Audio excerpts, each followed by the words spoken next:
सीता नवमी की पौराणिक कथा के अनुसार मारवाड़ क्षेत्र में एक वेदवादी श्रेष्ठ धर्मधुरीण ब्राह्मण निवास करते थे।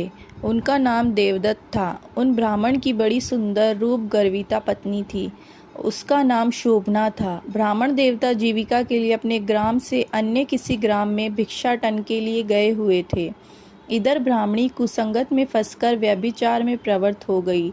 अब तो पूरे गांव में उसके इस निंदित कर्म की चर्चाएं होने लगी, परंतु उस दुष्टा ने गांव ही जलवा दिया। दुष्कर्मों में रत रहने वाली वह दुर्बुद्धि मरी तो उसका अगला जन्म चांडाल के घर में हुआ।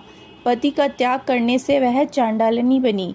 ग्राम जलाने से उसे भीषण कुष्ठ हो गया तथा व्यभिचार कर्म के कारण वह अंधी भी हो गई। अपने कर्म का फल उसे भोगना ही था। इस प्रकार वह अपने कर्म के योग से दिनों दिन दारुण दुख प्राप्त करती हुई देश देशांतर में भटकने लगी। एक बार देव योग से वह भटकती हुई कौशलपुरी पहुंच गई।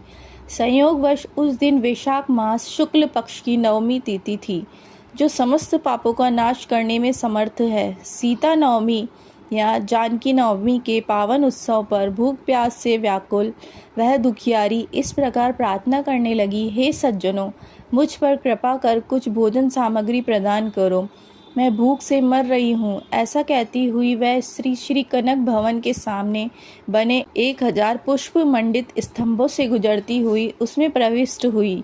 उसने पुनः पुकार लगाई, भैया कोई तो मेरी मदद करो, कुछ भोजन दे दे। इतने में एक भक्त ने उससे कहा, देवी आज तो सीता नवमी है, भोजन में अन्न देने वाले को पाप लगता है, इसलिए आज तो अन्न नहीं मिलेगा।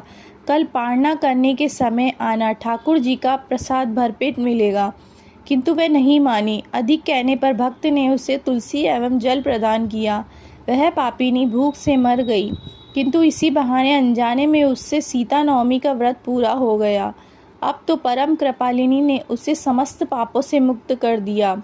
इस व्रत के प्रभाव से वह पापिनी निर्मल होकर स्वर्ग में आनंद पूर्वक अनंत वर्षों तक रही। तत्पश्चात वह कामरूप देश के महाराज जयसिंह की महारानी कामकला के नाम से विख्यात हुई। जाति स्मरा उस महान साध्वी ने अपने राज्य में अनेक देवालय बनवाए, जिनमें जानकी रघुनाथ की प्रतिष्ठा करवाई। इस दिन जानकी स्तोत्र, रामचंद्र अष्टकम, रामचरितमानस आदि का पाठ करने से मनुष्य के सभी कष्ट दूर हो जाते हैं। अतः सीता नवमी पर जो श्रद्धालु माता जानकी का पूजन करते हैं, उन्हें सभी प्रकार के सुख सौभाग्य प्राप्त होते हैं।